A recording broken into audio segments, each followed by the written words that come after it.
in St. Catharines, Ontario, but I'm originally from British Columbia.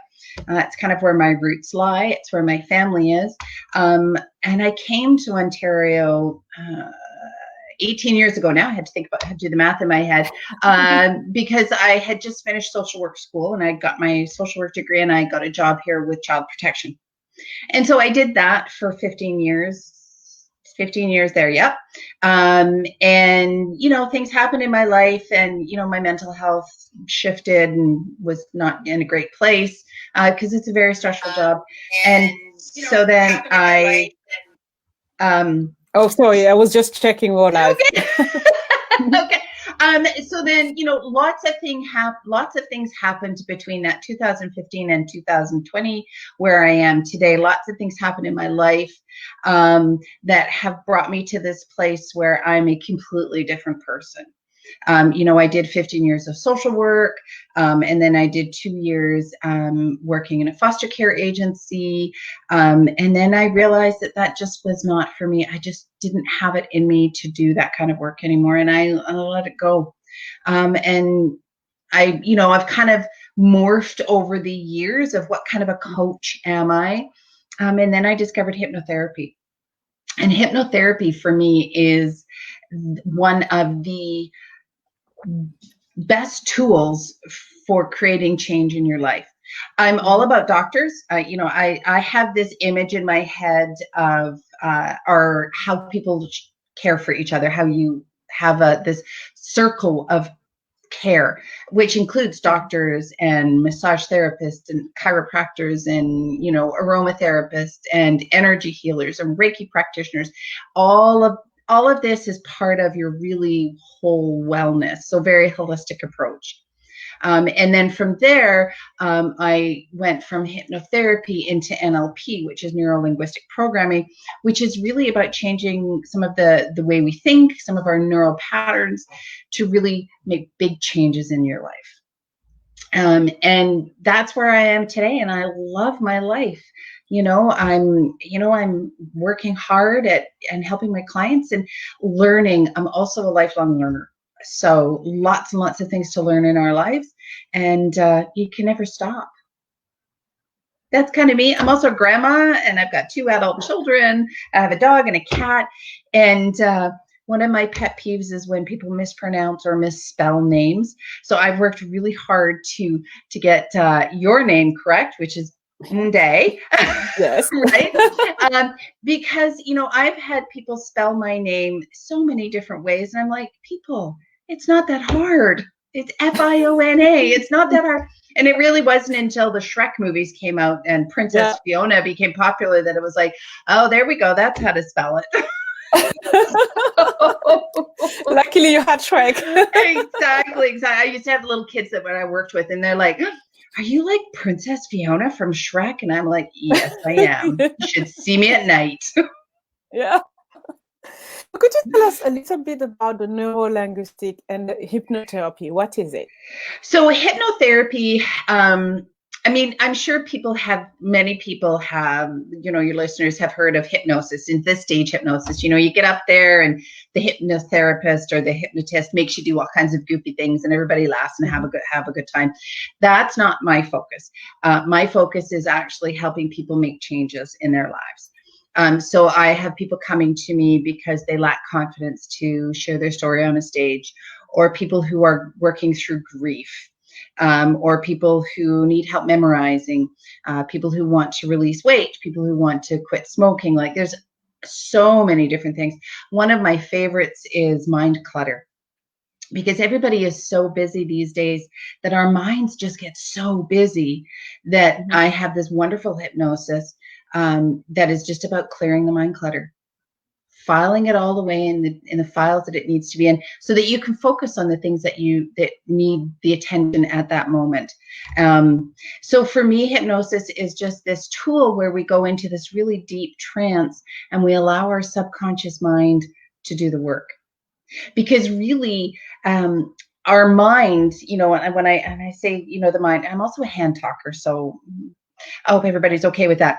Our mind is like this, right? And so the top 5% of our mind is our conscious mind. That's the stuff that, every day we kind of go through the motions, right?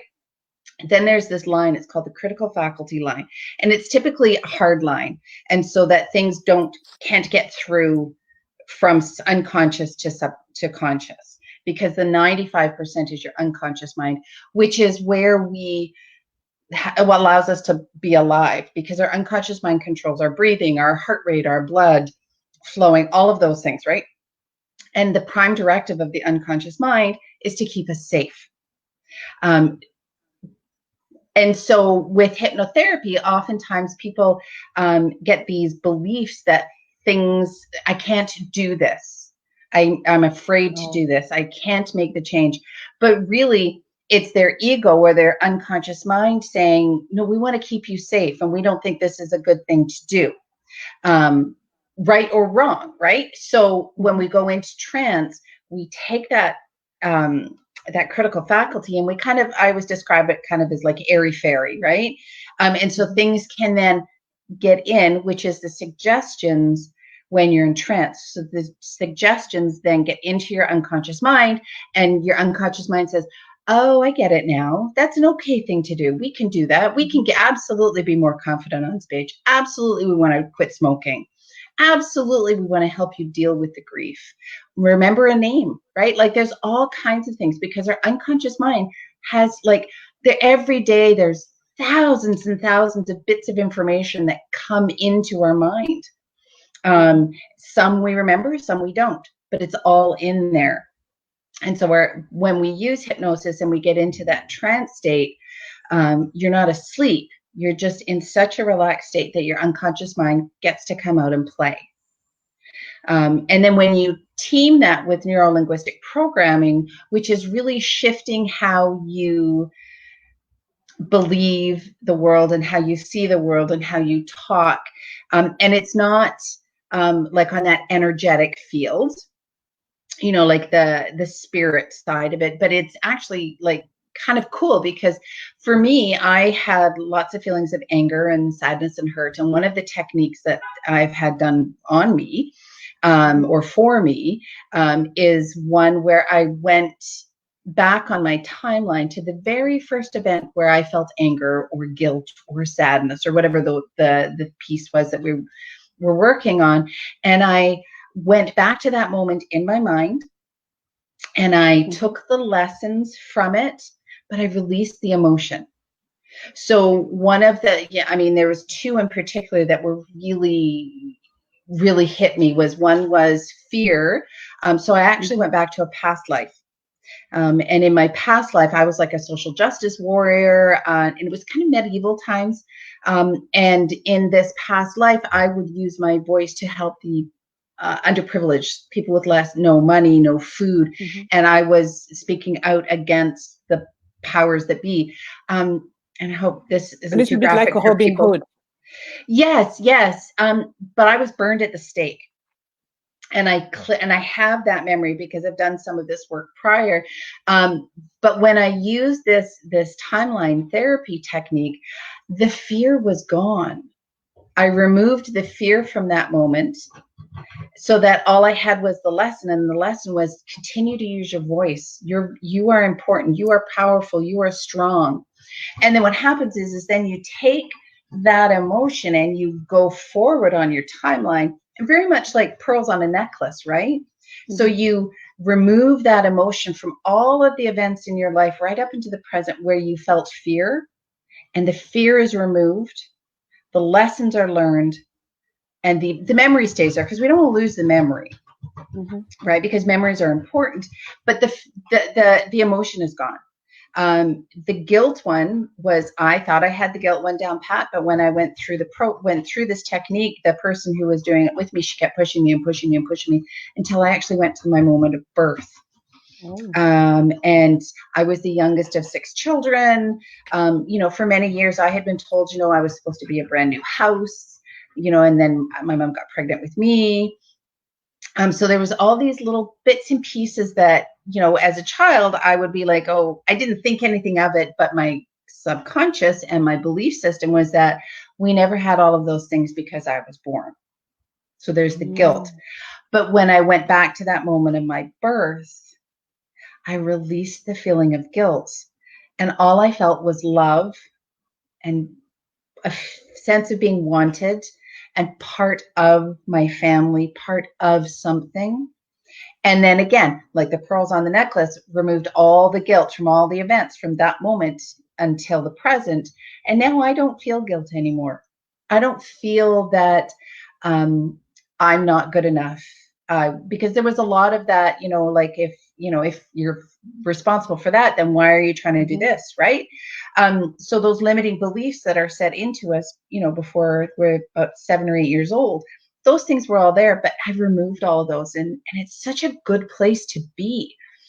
So now I work with clients and do that very same technique and get them releasing those negative emotions so that they're able to move forward in their lives, because we get stuck. We get stuck with that because the belief system says you're not good enough. This is all your fault. Nobody loves you, right? Like all of those terrible negative things that stop us from really stepping into our light and being who we're meant to be. So yeah, so that's why I love this stuff. I love doing it. I love seeing the change. It's fabulous. And speaking of which, based on your experience, what about those who had like a teacher or professor who always blamed you and told you that you are not good enough? Those kind of situations that you face when you were younger, or being bullied at school, and having those scares and having to live with those memories. Is it something that the hypnotherapy could help with? Yes. Now, hypnotherapy should never ever replace like psychotherapy. Okay. Like using hypnotherapy, I am never going to be able to help you cure PTSD or get rid of PTSD or depression. What it will do, you work in conjunction, right? So so those feelings that were, those limiting beliefs that were put into us, that we're not good enough, you're dumb, you're not smart enough to pass this test. Definitely that's the piece that hypnotherapy can work on, right? And using the NLP techniques to give you that sense of, yeah, I am good enough. I am smart enough. I can do this, right? Because when we think we're not good enough, and we believe that, of course, we're never going to get the things that we desire or deserve in life. And it all starts back when we're small and carries on from past lives as well. I had one client who I did this technique with, and we actually went back to, it was I've never had this experience before, but I actually could see him as this like a very fairy, like very earth, like almost mystical. And he was carrying his mother who had died, this, like, I call it a fairy for lack of a better word.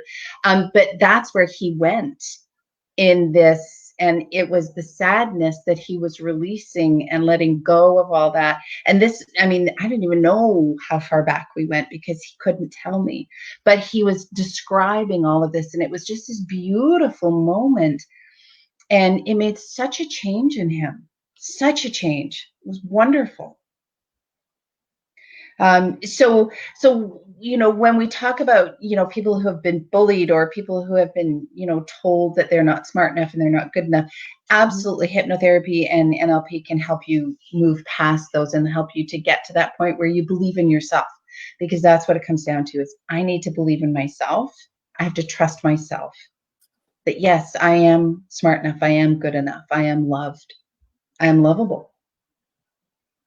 And let's say somebody who's been all her entire life, of course, bullied, have all those past life experience that was not really good for her or for him. Is it something like, after the recurrence of the bad experiences, is it something that you could break the cycle? Yes, if we get to that point, yeah. Like if it's, you keep sabotaging yourself, right? Because as a child you're bullied, and you're told that you're not good enough, and you always become a victim, right? And you live in that place of victimhood. We remove that. We remove all those emotions. And then we also do a lot of work to build you up, to get you to that place where, yes, you have confidence. Yes, you are loved. And no, you don't have to be bullied anymore, because you are worth so much. Because my personal belief is that everyone has this deep sense of worth within them. And everybody is worthy of being loved. And I don't care who you are. I always say there's no bad people. There's people who have bad behaviors and make bad choices. So even those people who, the big bad criminals, right? And I'm like, something happened to them that made them this way.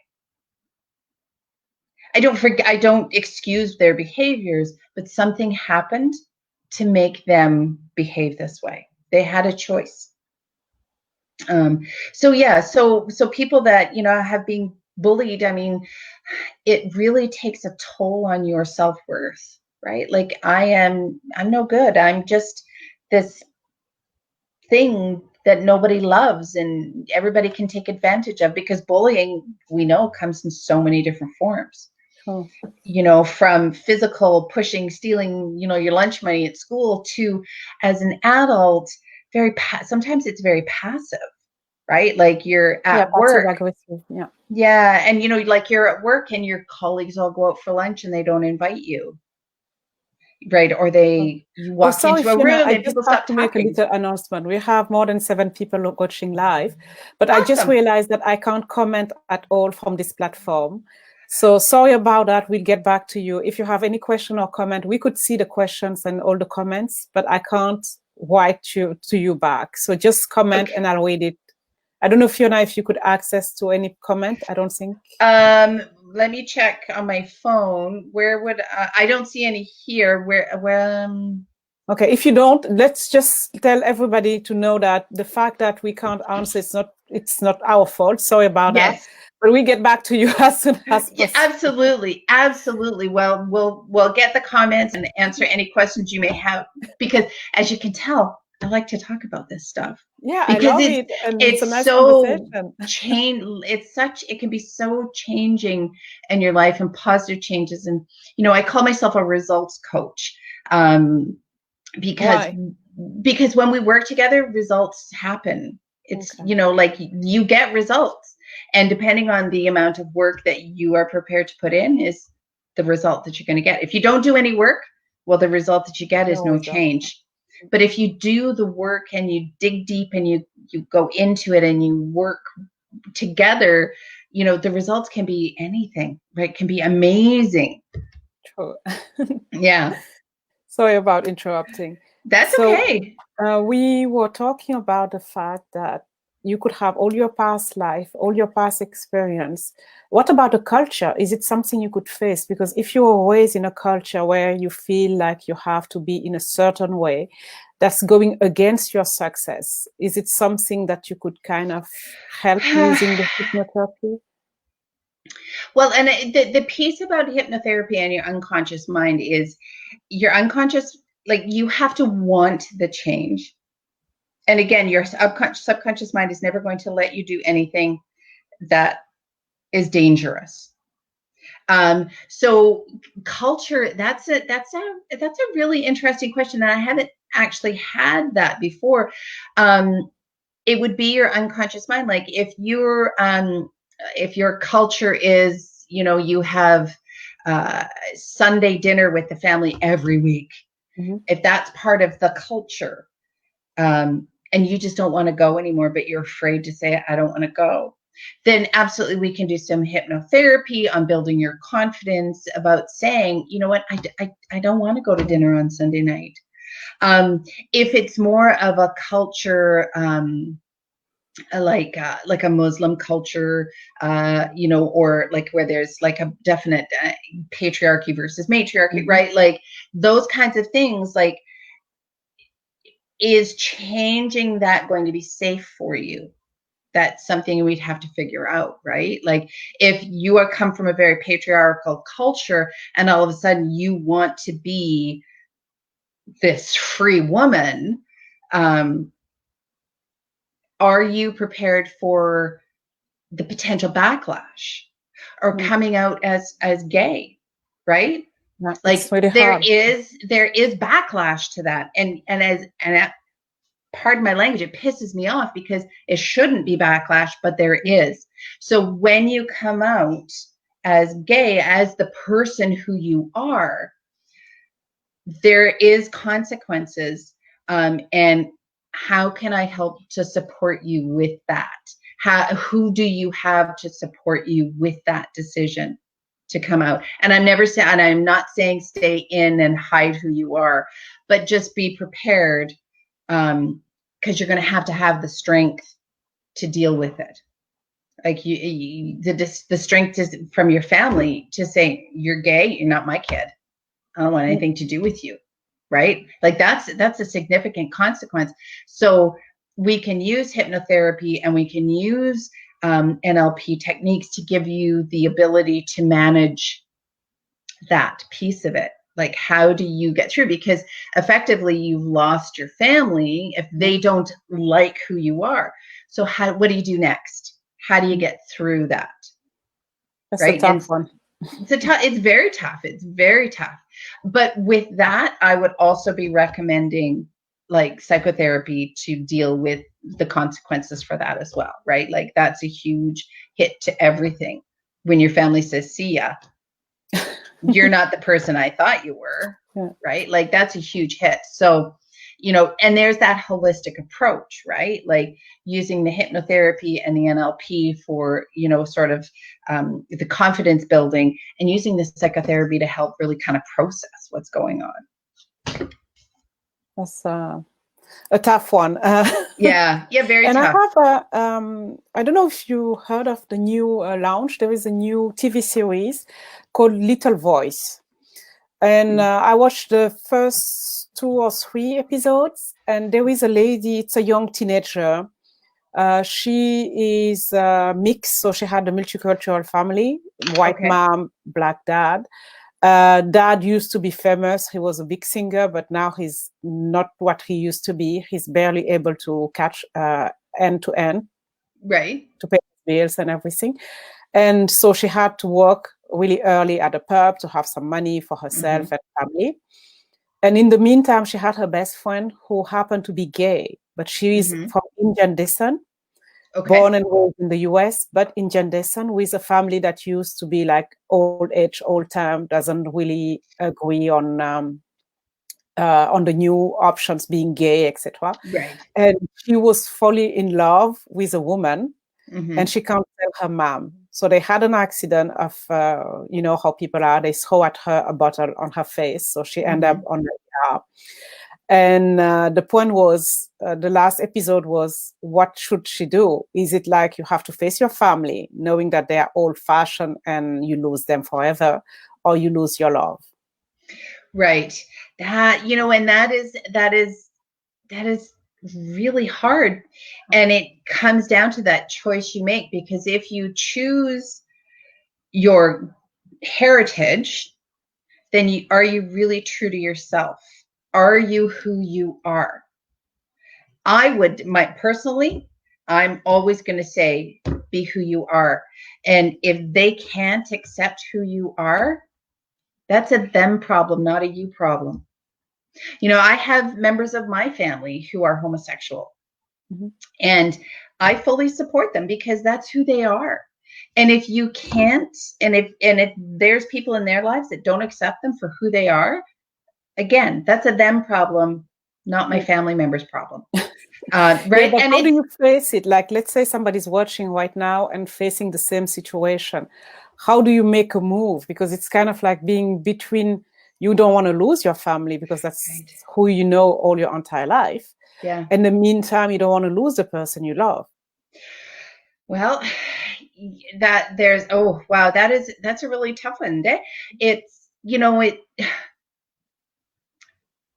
again, I'm always going to say, you need to be you, and you need to be happy with the choice. And doing some visualization, If you close your eyes and see yourself in 25 years, where are you? Did you side with your family? Mm-hmm. And are you happy? Are you, like, are you married and have children and just going through the motions? Or did you choose you and go with the person you love and have a fulfilling life that's one of joy and happiness and everything you desired it to be? Which choice do you want? Because it all comes down to a choice. You know, I that would be my advice. What I would tell someone to do is to think really long and hard about what's best for you. If you think that you can hide who you are for the next 25, 30, 40, 50 years, but are you really going to be happy? Are you going to have joy? Are you going to be able to, like, that? Because that's a huge barrier, right? And so living your life with your light dimmed, is that life? Is that, I don't know. I don't know. It's that person's choice, right? Yeah. And I think I'd always say based choose on yourself. what I heard here you saying is that you have to work on yourself first. You have to know really and truly who you are, because you can't make any move, any decision if you really don't know where you are, where you stand, and what is really your real value. That's right. Absolutely. And what would be the best advice on if that? you're not true to yourself, how to know your true self? That takes a lot of work. It takes a lot of, and you really have to dig deep. I mean, I thought that who I was a wife and a mother and a grandmother and a social worker. I thought that's who I was. Then life handed me a whole bunch of stuff that I had to deal with in a short period of time. And then I did all of that internal work because I had to find out who I was. And yes, I'm a mother and a grandmother and a coach, but I'm no longer a wife. I am, my son told me one night, he says, Mom, I can't take this hippy dippy lifestyle you have, because I'm also the person that's like, you know what? It will be what it will be. I'm not worried about what's going to happen, because that doesn't do me any good. I can't change what other people are going to do. I can only change what I'm going to do. I think I may have gotten off track here, but it's the piece about digging deep, finding out who you are, you are deep inside at your soul, right? And this is who I am. And now, I'm not the person I thought everybody could help you find out, like if you have real doubts about what's the best thing to do. Is it a technique that could help? I would say hypnotherapy could be part of it, but there's more to that. Would be more of the a sort of a longer term process, like a longer term coaching, one-on-one coaching, to help you find out who you are, using the different techniques that I have, and talking, right? Like, what makes you happy? When you think about what your perfect day is, what does that look like? Who's in that perfect day with you? What are you doing in that perfect day? Where are you in that perfect day? And then we incorporate hypnotherapy into giving you the confidence to go after that perfect life, or to help you manifest that perfect life using meditation. Even I also use meditations. But the first thing we have to do is, once we find out what it is that you want, then we start getting rid of the things that are holding you back. And 9 times out of 10, it's going to be that belief that I'm not good enough, I'm not lovable, I'm not loved, I'm not worthy. Right? And then once we get rid of those things, then we can start, we break down and we peel the onion, right? We peel the onion to get to the core of, who am I? I am Fiona. I'm very passionate about what I do. Yes, I'm a mother. Yes, I'm a grandmother. Yes, I'm a coach. but I'm also someone who knows what I want and I go for it. I live my life my way. No one tells me what to do. I'm very independent. And I know that kind of makes me sound, if you use that word, selfish, right? But I'm not selfish. I'm probably one of the least selfish people I've ever met, because I give freely of myself. And I never used to. I used to always hold that back, or I give and expect somebody to give me something in return. But that's really who I wasn't. But who I am now is the person. I have fabulous self-care. I've insight into when I'm not feeling well.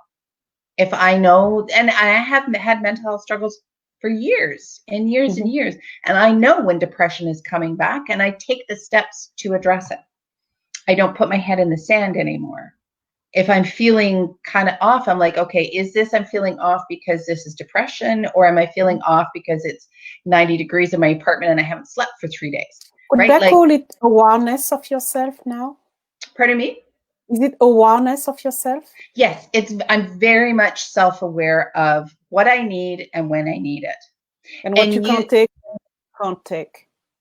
Right. Because, and there's things that I have no control over. And I'm also, that's a you problem, not a me problem.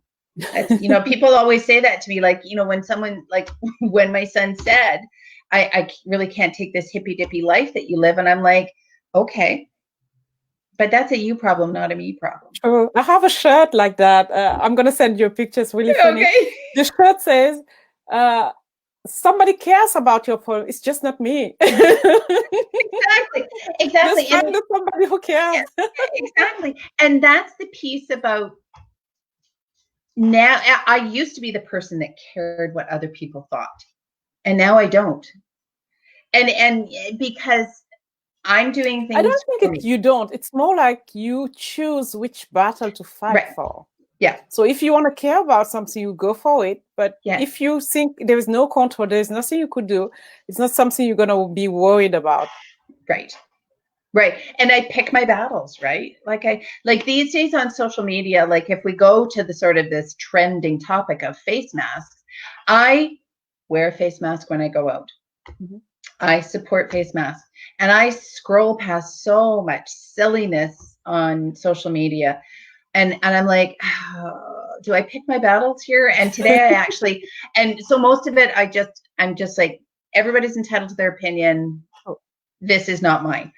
But today, for some reason, there was a post and I shared it all about wearing a face mask, because today was the day I decided, okay, this is the battle I'm going to pick. Right. And that's how I live my life. Is this important enough for me to go toe to toe with you on? But at the end of the day, if I can't change your opinion, that's okay. It's your opinion. Oh, and to add to that, I decided 2 or 3 days ago to help. So I said, okay, to my other friends, I feel like I'm going to have a road trip soon. So here I am. Anyone needs a review? So I posted it in a group where I'm a member, and guess what? I received 2 or 3 people saying that I'm a scam, that I am offering review for money. So some of them I was like, do I answer or do I just ignore them? And then I decided the first 2 or 3, I just delete them and block the person. And then at some point I was like, you know what? I just asked somebody who said, are you asking for money? I'm like, did I ask you for money? Right.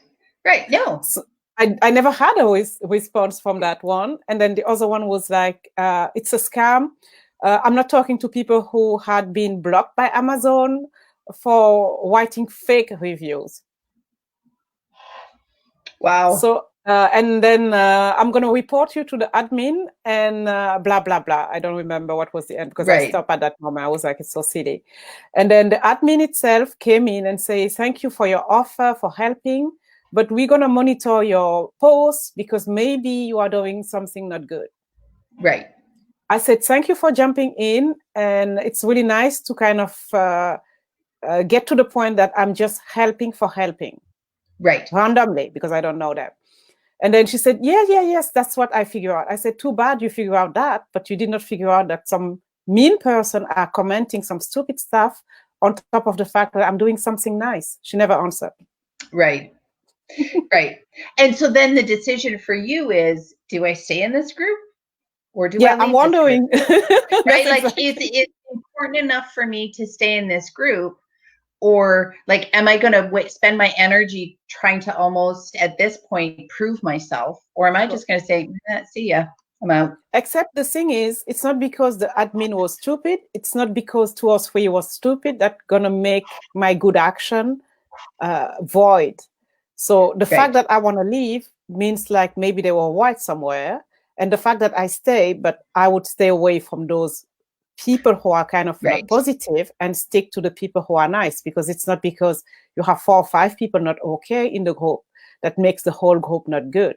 Right. Right. And it's again, the same for the mask you said, to come back to your point. The mask is the same thing. You have people doing the mask, just fighting for, I think they are just fighting for the sake of fighting. Yes. Yes. Yes. Yeah. And they like the chaos you have behind it. And there is nothing you could do to kind of make them see the positiveness of things, because maybe they just like to see it negative all along. Right. Right. And that's their view of life is, I mean, I'm sure you have people in your life as well. Like I know I do, where everything bad always happens to them. Nothing good ever happens to them. You know, why did they get that and I don't? Yeah. Right. Mm-hmm. Like, and that is where the spiritual side of me and the energetic side of me kind of slides in, because I tell people I'm kind of in the woo closet, is that they're bringing all that negativity on themselves. Yeah. When you are sending out negative energy, the universe is saying, all right, here you go. Here's some more. Here's all the stuff you wanted. Right. So, yeah. And for me, like people often tell me, why do you have your rose colored glasses on again? Life is not all that good. And I'm like, I quite like my rose colored glasses. My life is pretty good. I have a positive outlook on life, and positive things happen for me. That's awesome. Where to find you, Fiona? Well, where to find me? I am, oh gosh, I'm on social media. I'm on Facebook. So my Facebook is Fiona Barr. I should probably have written that down. My page is Results Coach Fiona, I think. Oh my God, this is terrible. Well, you could add in the comment below. Yeah, I'm just gonna. So Facebook, I'm just Fiona Barr. That's my profile. Oops. Yeah, that's it. Fiona. Oh God, I can't type. Barr is my profile. No, that's what I just realized today. I don't know why it said can't post comment today. So. Oh dear. Okay. And we're gonna do it later. Sorry about that, guys. Yeah. And my page is Results Coaching with Fiona. Results Coaching Fiona. Coaching with. Oh my God, I cannot type with Fiona. I have a website, which is Fiona. Okay, FionaBarrCoaching.com. And then I also have full name, FionaBarrCoaching.com. Yep. And then Instagram. What's my Instagram? Instagram is something like I'm just kind of ramping up Instagram. Results Coach Fiona. What is it? Yeah, because the private chat doesn't go live publicly. So that means we have to post it once we are no longer live.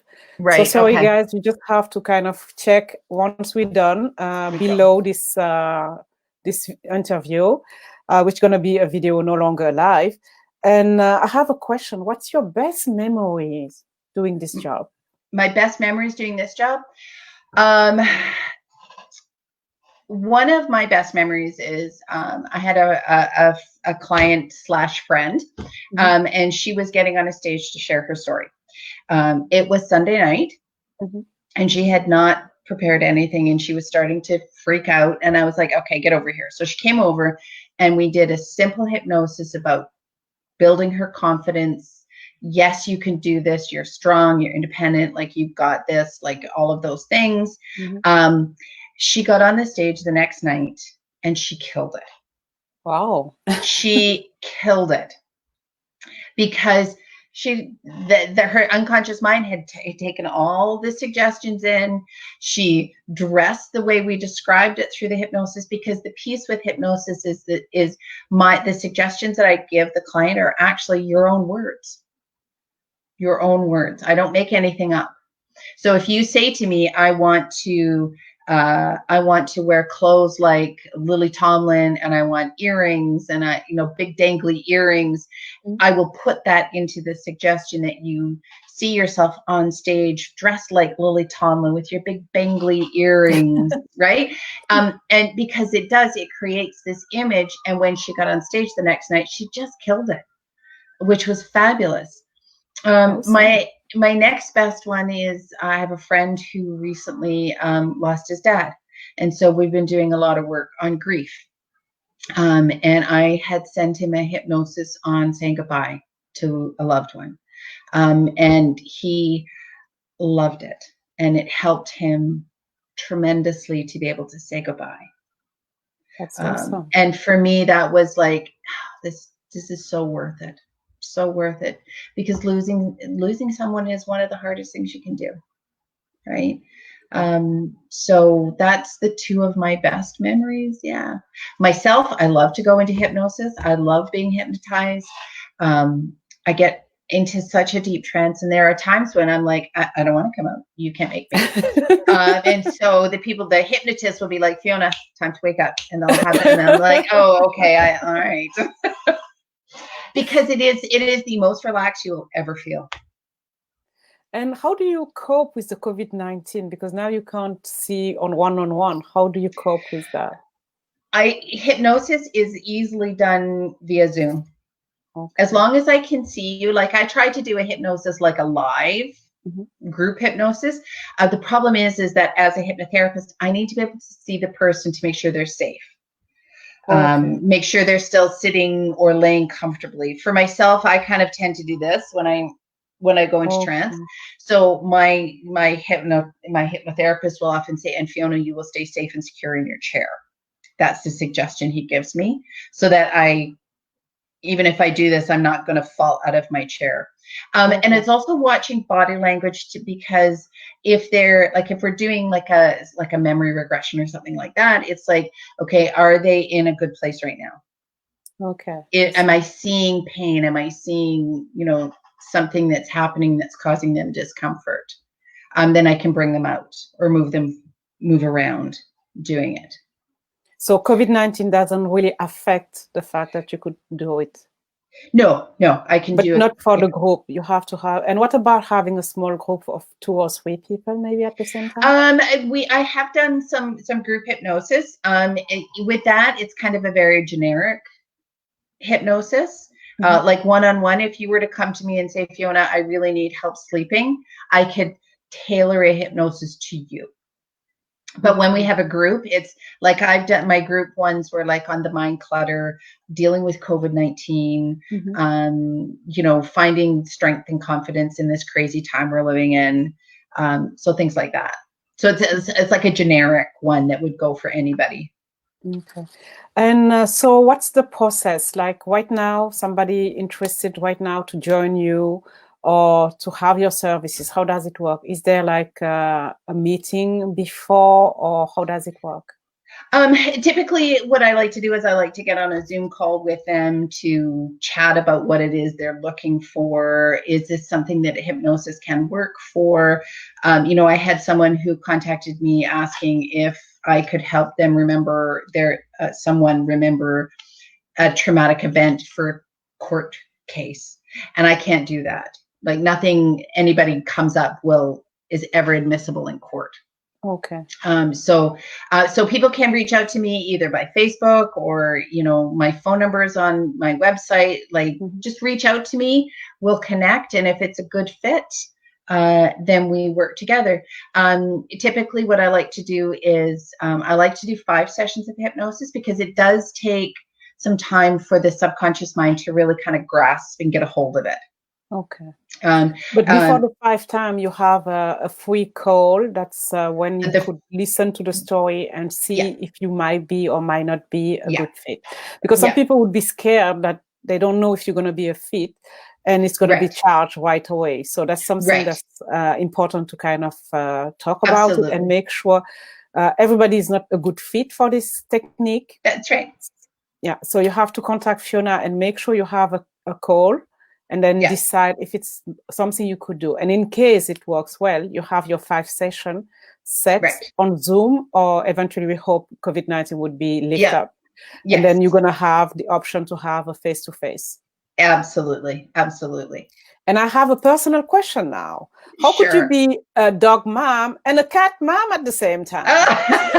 Well, I was, when my marriage ended, I got a cat because it was, I don't know whether I was in a bit of a state of shock, but the day my husband moved out was the day I went to the pound and got a cat. It may have, part of it may have been because he said, we're never having a cat. And it may have been a bit of a, screw you, I'm getting a cat. But then it took me about a week and a half to name her, and I named her Freedom because she was really the start of my new life. Okay. And then from there, I got a second cat because I thought Freedom needed a partner. And then I lost Freedom at Halloween because she got sick. And then the dog came along because my daughter had a friend who, they had this dog, and they also have 2 small children, and things weren't going well in their home. And I was like, well, I'll take her. Why not? Because it's what I do, right? That's what I do. And now Lucy, she's asleep on the bed over there, is my buddy, you know, and we go for walks. She keeps me active. She keeps me motivated to get outside, because part of the self-awareness I have about myself is that I could very easily just become a hermit. Okay. I can do this all day long. I could chat to people online all day long. I could, you know, interact with people, you know, this way, but the dog actually gets me outside, which you have to take care of the dog. I have to take care of the dog, and she takes care of me. Awesome. Nice couple. Also, you know what? And it's somebody, like, I talk to her. I talk to her all the time. And but usually people would say I'm more like a dog type or I'm more like a cat type. Yeah, I'm both. Growing up, I always had a dog and a cat. Oh, okay. Yeah. So was it more like a legacy, or if you had to choose between the two, which one would it be? Oh, that's a really hard question. I mean, the cat's really independent, and I can go away overnight and leave the cat and not have to worry about her. With the dog, I have to get someone to come in, or I have to take her with me, or whatever, right? Mm-hmm. But the cat also is like so independent. There are days when I don't see her until it's 3 o'clock in the morning and she's meowing in my face to feed her. So those are the days where I would pick the dog. You know, like I'm going away for a few days in August, and so I've got someone coming to house sit to look after the dog and cat, because I can't just leave them. Okay, but still I don't have the answer. Are you more like a dog mom or cat mom? Oh, it's, you know, I don't know that I have an answer for that. I think I'm both. I really am. Yeah, I love them both. I love cats. Let's say it's a sci-fi mission. We have end of the world, and you have to pick a side. I have to pick a side. I would probably pick the dog because the dog is more company.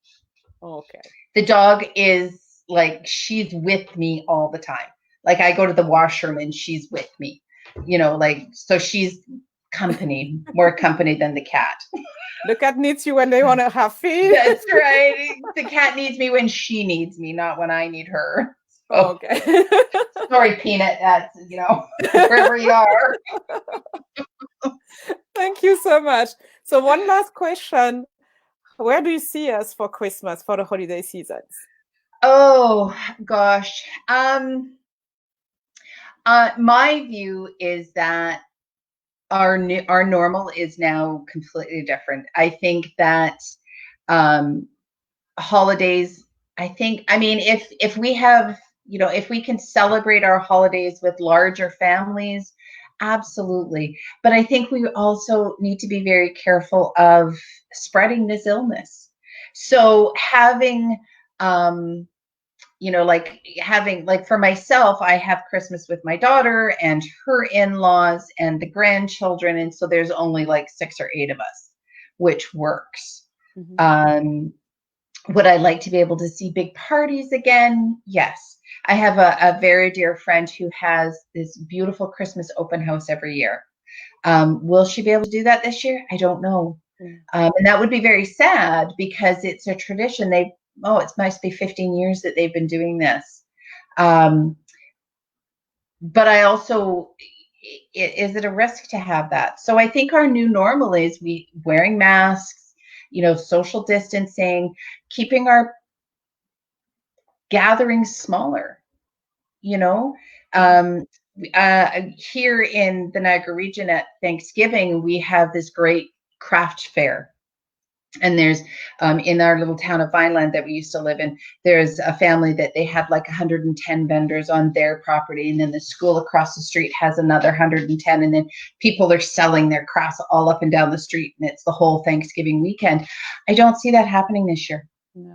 Because we had here the marigold, how they call it, marigold operation or something like that, where they have all the kids from school planting marigolds, and all the summer we had those river of yellow flowers.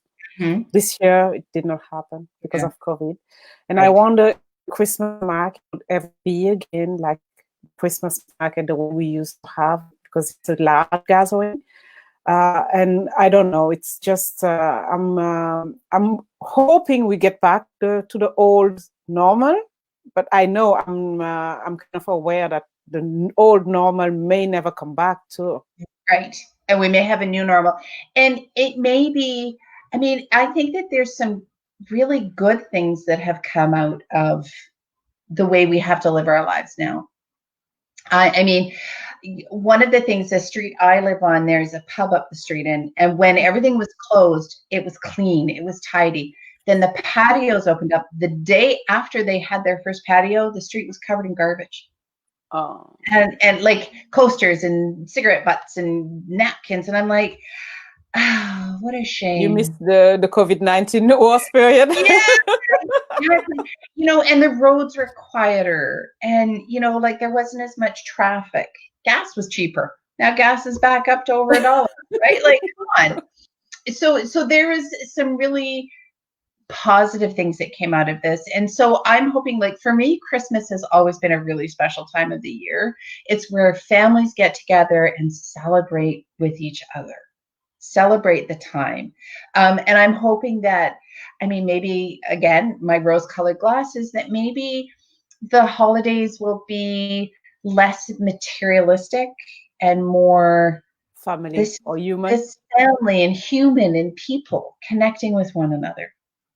Sure. And the local community taking care of their local stores and local. Exactly. Exactly. Hopefully. I love that idea. Yeah. And to come back to the hypno, this one, since we are talking about the fact that you are so stressed, and we discussed the tradition, if you feel like it's too heavy on you and you can't go through this new holiday season, let's say Thanksgiving, you can't do the tradition. Is there something like that that you could help with? Like Absolutely. You feel like it's coming, Halloween is coming, Thanksgiving is coming, it's never going to be the old normal you used to, and you struggle with that. Is it something that you could Absolutely. Absolutely. I believe that we could. Together we would come up with a way to kind of relieve the anxiousness about not being able to do it the way we used to, and accepting the new normal and allowing ourselves to be in the moment and enjoy what we have, as opposed to looking at what we've lost. That's awesome. And before the call, is there something like I would like to contact you? Is there something I have to think about before we have the call? Like what I'm going to ask you or how I'm going to tell you the story? Is there a better way to be prepared before contacting you? Having an idea of what it is you'd like to change. But that's the point of the discovery call, is to kind of dig in and pull a little bits and pieces out, right? Like if you come to me and say, I'm just stuck, I don't know what I'm doing anymore, then that's going to take a little bit more. But we can definitely, you know, like, and if we can't, and if it turns out that, you know, working with me is not something, I will say that. I will say, you know what, I think that this, maybe you need to try this, or maybe, you know, seeing a therapist, maybe your better bet, right? Like, I have no problems. For me, being in this business is not about becoming rich. It's about helping people. Yes, I want to be compensated for my time and my expertise and my skills. But at the end of the day, I want to be able to serve you and help you become the best version of yourself. Break down those barriers that are holding you back. Help you find the thing that lights you up so that you can then have joy. Awesome. Because one of the things is, I've done a lot of work with a coach in the joy, it's called the Joy Revolution. And it's really learning more about joy and where does that come from? Because there's a big difference between joy and happiness, right? Happiness is fleeting. Joy is internal. Joy is what lights me up. So I use joy often in the words that I use to help people find their joy. And my personal joy revolution is breaking down those barriers. Stuck in that place that doesn't allow you to move forward, because I've had them. I've had all those barriers, and I've demolished them. I've had tons of barriers. So based on your past experience, it's more like, if I'm coming to you, you are able, based on what you experienced before, to be able to understand better what the person or me coming to you is facing on a daily basis, and you could. Oh, you're frozen. Oh, I'm back. So is it something like so I come to you and I'm telling you my whole story based on the fact that you are also using the same technique. You could easily understand and get back to me and be a better help, support.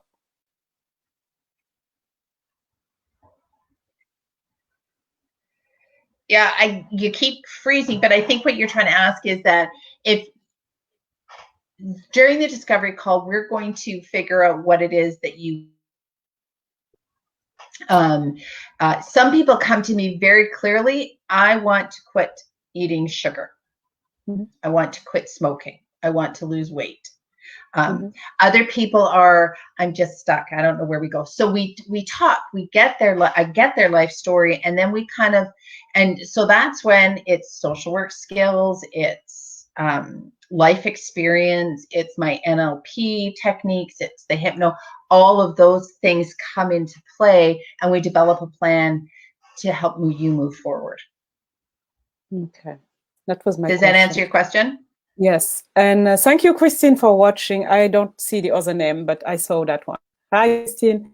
So now, the title of this show was Healthy Entrepreneur Makes a Successful Entrepreneur.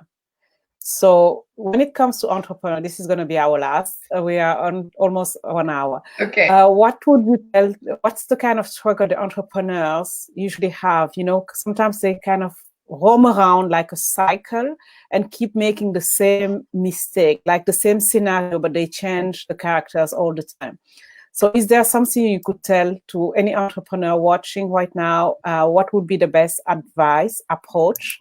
And since you said it earlier, there is no reason to feel like I don't know what to ask, because you could still figure out during the your session and figure out if it could be a fit or not.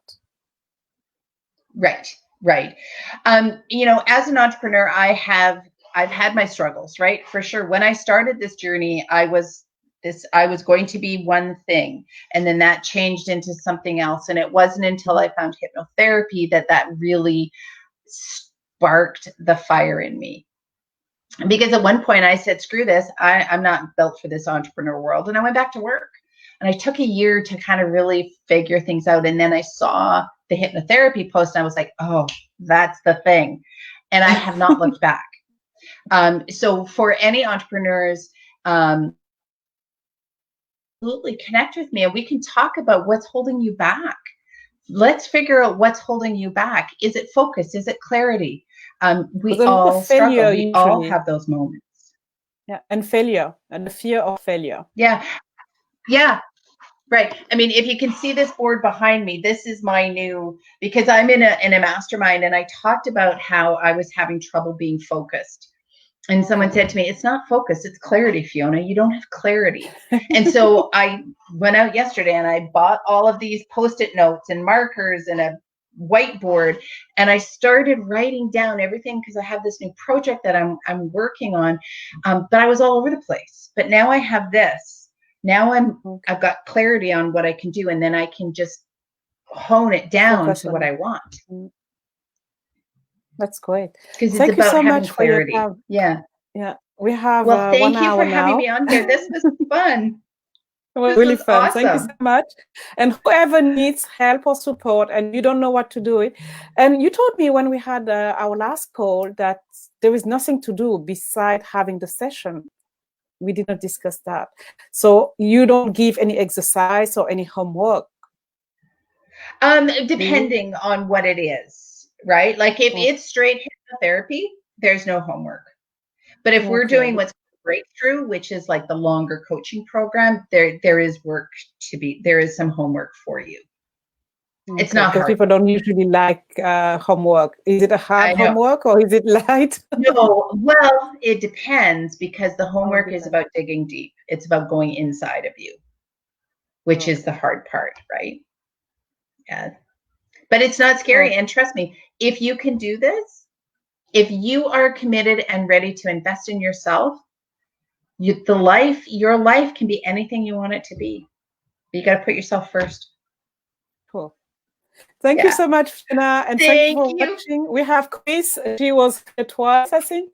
Thank you, Chris, for watching. And we're going to check all the comments below and add all the links. Sorry about the technical issues. Thank you so much, Fiona. And sorry also for the technical issue due to the storm, because I have a storm where I am.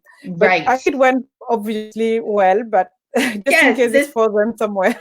This has been awesome. Thank you so much, Fiona. All right. We'll talk soon. Bye.